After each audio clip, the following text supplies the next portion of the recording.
Welcome back to Whiskey with E. I'm Eric. Now today we are doing a Whiskey with the E. We are doing extras on the Blanton's original private reserve single barrel bourbon. Alrighties. This one, for everyone that missed it, was dumped on the 10, 19, 21 from Rickhouse number 15, bottle number 381. Alrighty, so distilled and bottled by Blanton's Distilling Company. Alrighty, so I mean, if you are not into your bourbon, then maybe you have no idea what this beautiful bottle is. But for everyone that is into your bourbon, you're gonna know what Blanton's is, alright? The highly allocated, the highly overhyped, the overpriced sometimes, you know, all that jazz. People hunt for it because maybe they don't see it on their shelves very often. You know, maybe they are collecting all the horsey tops because they want to spell out Blanton's. You know, as each Blanton's horsey top has a letter right at the back, so you're going to have to hunt for all 8 to spell out Blanton's. You know, that is such good marketing. And look at this beautiful grenade-shaped bottle. I mean, even if you give hate towards the Blantons, you gotta still appreciate how beautiful the bottle does look, alright? And, I mean, good job on the marketing, right? Got everyone chasing horsey tops and all. Now, for everyone that missed the review, I'm just gonna have a little read of this label here because it makes some big, bold claims, alright? We believe this is the finest bottle of whiskey ever produced. Affording you extra flavor, bouquet, and character. Alright, that is such a big claim. Now, I am doing extras on this because, as you can see, it's kind of down here now. There is a lot of air in there now, so I figured if it's opening up now. So we're going to see if it's a bit different. So you know what, without further ado, pause for the cork pop. Let's pour some up. Alrighties. Now, 46.5%. My goodness, where is my actual glass? Alright, maybe I'm using this glass. Why does this glass look so dirty, guys? I'm pretty sure I was using a different glass, guys. I don't even know where it is right now.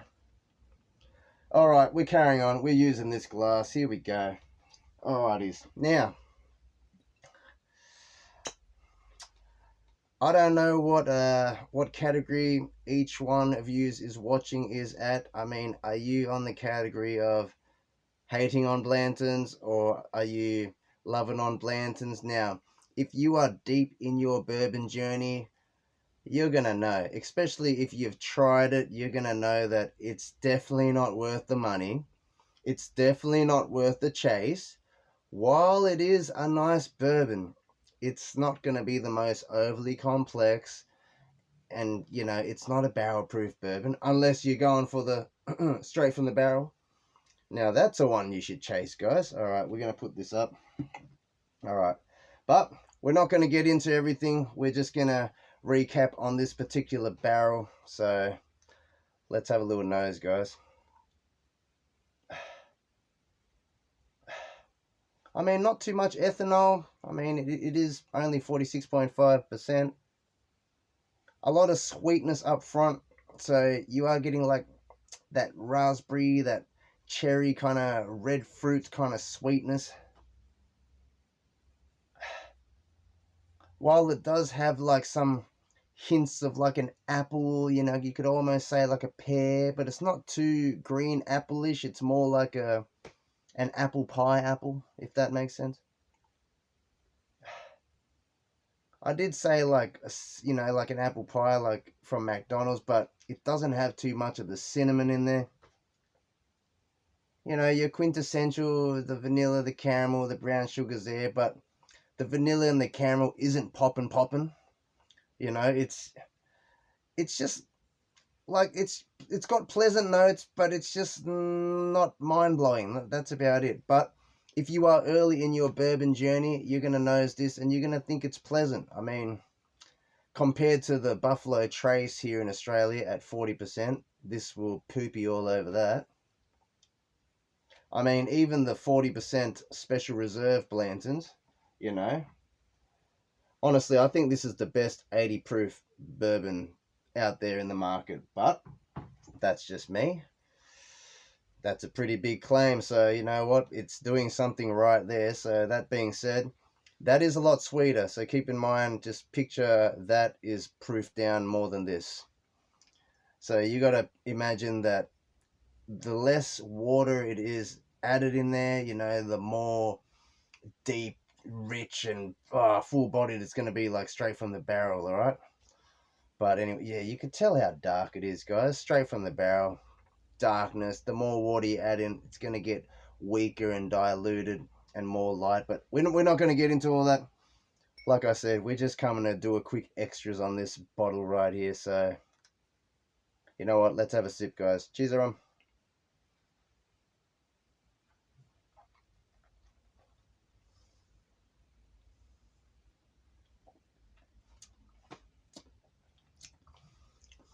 All right.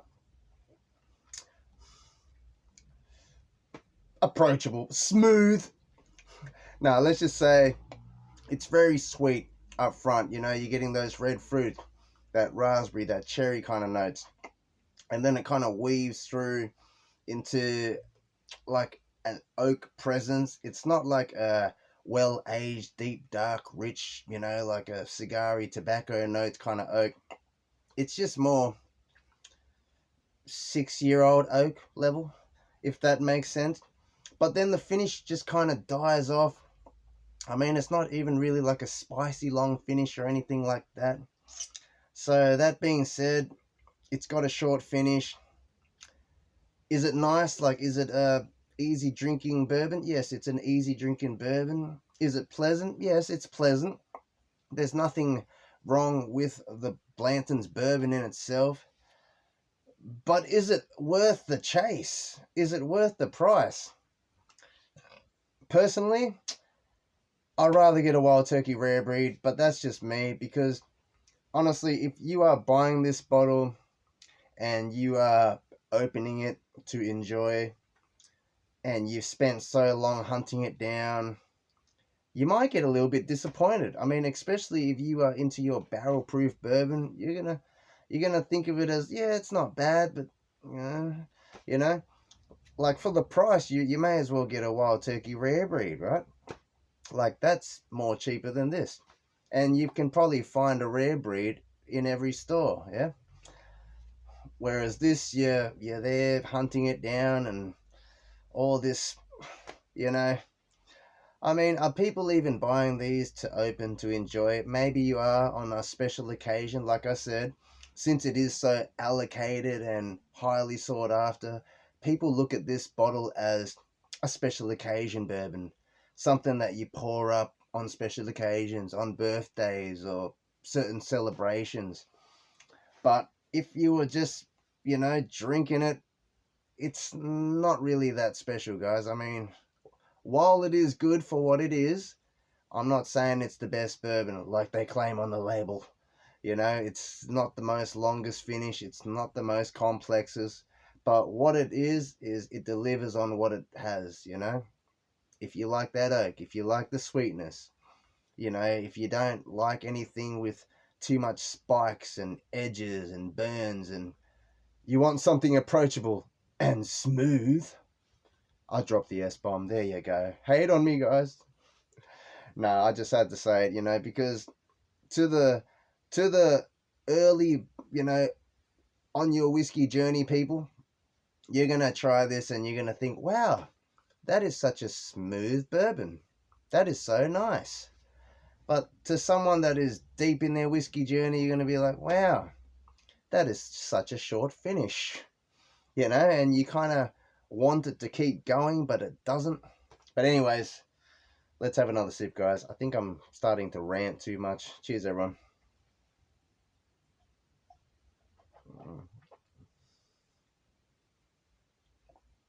Yeah. Like, it's just real. All right, it's sweet. That raspberry, that cherry note.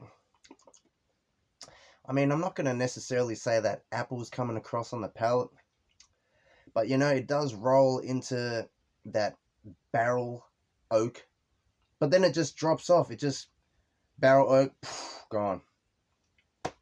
And then you're left there like this, like, oh, maybe I should pour up another one. And that's what I mean. It's a dangerous bottle to drink because it's so easy drinking. It's not that hard to get carried away with it, especially if you have some friends over, you can enjoy it, you know. But with me, you know, I've poured up samples, you know, I've poured up this little bottle here. I've decided to continue with the experiments. So I did have the Australian red gum that had the other blends that I've been aging in the wood. You know, this glass was empty since I did just, you know, complete that other blend. I thought, you know what, we may as well top it up with some Blantons. And there you go. I did fill it up pretty high, so that took a chunk out of the bottle. But you know what? While we're here, let's just pour up another one, guys, and then we'll conclude this, and we'll have a final breakdown. Like, is it worth it? Is it worth the chase, guys? Honestly, it really depends on where you're at on your journey. I mean, I know that if you're early on your journey and you haven't tried it yet, and you barely see it on the shelf, then you're probably on that mind state of, man, I want a Blanton's. But if you've tried the Blantons and you know that it's not the most complex, and you see it for crazy prices, I mean, even if it's $150, that's pretty crazy for a 93 proof bourbon, right? Because it's a grenade bottle or it's got horsey tops, you know, that can't surely justify the price being so high. Like, anyways, but is it a good bourbon? Yes, it's not a bad bourbon, but is it the best? No, it's definitely not the best.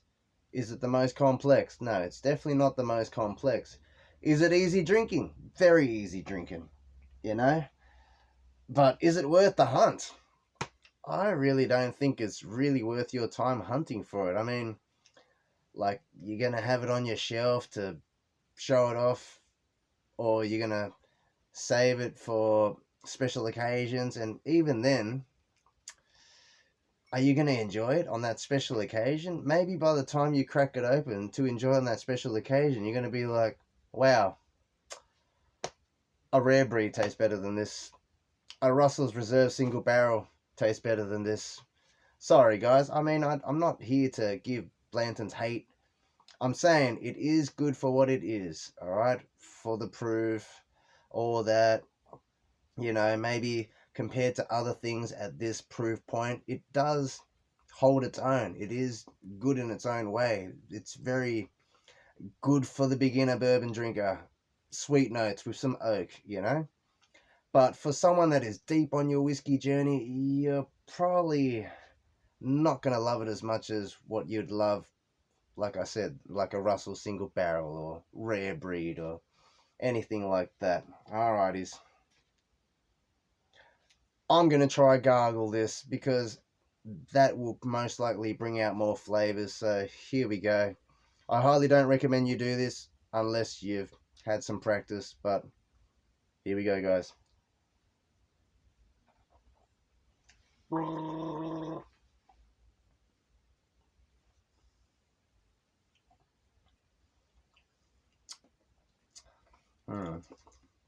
See, that actually brings out more heat, more oak. It kind of gives me an impression that it's a longer finish, to be perfectly honest, which makes me enjoy it that little bit more. But if I was just drinking it like a normal person, you know, maybe I'm just barely even going to hold it in my mouth, or I'm just going to swallow it. It's just going to fall off, guys. But let's see. Cheers, everyone.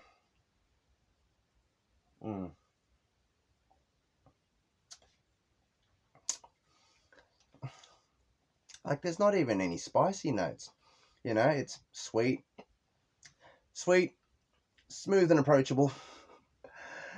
Oaky notes, gone, you know. Not necessarily saying warm Kentucky hug or anything like that, you know. But I'm going to leave it up to you. Let me know if you are chasing for a Blanton's. Do you enjoy the Blantons, or are you just trying to collect all the horsey tops? Are you over hunting for the horsey tops? Have you moved on to better things, you know? Like, let me know in the comments. I'm just making this video just for everyone, so just sharing my thoughts, you know, like I say, live, unedited, unscripted, totally unprofessional. It's just me sharing my thoughts. You know, no one sends me these bottles. I've used my own money, so I'm just gonna tell you for how it is, you know. Like here in Australia at the moment, this particular Blanton's, I think it's going for like $100-ish, you know, if not, like at the time it was 108 when I got them. Now the special reserve used to go for 80. All right, you were able to pick these up for $50 on sale, $60. You know, this is essentially a whole lot more sweeter. This you're picking up a lot more of the oaky note that comes in on the back. You know, like this is going to be even more approachable. But I'm not saying that this is bad. I'm saying it's good for an 80 proof bourbon. Like it's definitely better than the Buffalo Trace at 80 proof here in Australia, or any other 80 proof bourbon. It's going to be better than it, but you'd expect it to be, especially at the price, you know. That being said, I'm not really chasing for Blantons anymore, but if I see a straight from the barrel, I'm always going to grab a straight from the barrel. I mean, I love my barrel proof, so I can't help myself but to grab one, you know. But is that even worth the price? Now, back in the day, that used to be $180. Nowadays, I think it's going towards $250, you know. And that being said, a wild turkey rare breed is $100 to $115 here in Australia. Booker's is $120-ish here in Australia. You know, like, I'm going to leave it up to your discretion. But all I could say is I recommend you hunting for the straight from the barrel. Everything else, you know, don't go camp out for this. You know, if that's what you're feeling, or don't pay above retail for this. It's definitely not going to be worth it if you are planning to open it, you know, honestly. But cheers, everyone. Like, comment, subscribe. Let me know what you think of the Blantons. Much love to you all. I will catch you all next time. It's just too easy drinking. But I am curious of what this red gum with all these past other things is going to, you know, that has soaked into this wood is going to do to this Blanton's. See, this is how much I care for the Blantons. But then again, I do this with every bottle. You know, every bottle that I open, I like to experiment with it. You know, personally, I think I like to make it better. You know, as much as I would love to have this bottle of Blanton's, you know, sitting on the shelf there, gathering dust, and, you know, maybe saving this to not complete the bottle, which I am going to try to do that, guys, because I do want to compare future Blantons, you know, with it, just to see, like, because I think there is a myth, or there is rumors that if the Rick number is higher, maybe it's more complex, but I can't fully confirm that until I actually compare higher Rick numbers to this low Rick number, just to see if it is better, you know. Maybe there's a certain position or level where it's stacked that it gets more heat, or it gets more airflow, or is it near a window? You know, there's all these different variables and politics, you know, about what could make a certain barrel be better than the next barrel. Like I said, it is all single barrel products, so each barrel is going to be a bit different. So, but let me know if you enjoy your barrel. Let me know if it's a high rick number or a low rick number. Or let me know if you've compared a low rick number with a high rick number. There you go. Alright guys, I am going to blabber on. We're going to 20 minutes. I'm going to end this. Like, comment, subscribe. Much love to you all. Drink responsibly and don't drink and drive. Much love, everyone. I'll catch you all next time. Have a good night or good day whenever you see this. Alright, later all.